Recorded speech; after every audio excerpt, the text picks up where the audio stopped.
Hello students, today we will discuss chapter 2, force and pressure in motion. In this chapter we will discuss about motion. Now what is motion? To understand this, just see this pen. Is it moving? No, it is not moving, but whenever I am moving, just compare it with its cap. As you can see this cap, just compare it. Now you can see it moving. What it means? It is in motion. Now how can we say its motion? As you can see, it is changing its place with respect to the surrounding near it. Every time it's changing its place with respect to its surrounding. So what do you understand by motion? Motion can be defined as the action of changing position from a state of rest or a movement, just like I had given example of my pen.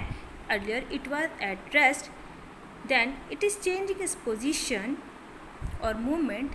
That is, we can say when anything change its place with respect to the surrounding near it, this is called motion. Now next is state of rest. A body is said to be in a state of rest if it does not change its position with respect to its fixed immediate surrounding. And you can see my pen. It is not changing its position with respect to its immediate surrounding. So it is in the state of rest.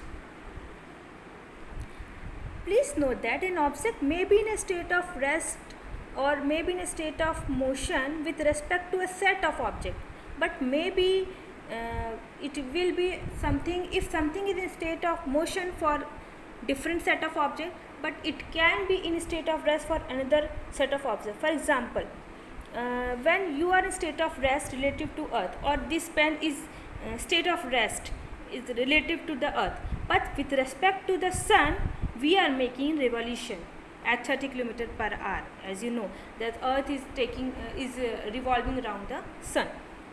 So likewise, the passengers sitting in a moving bus are said to be in a state of rest with respect to the driver.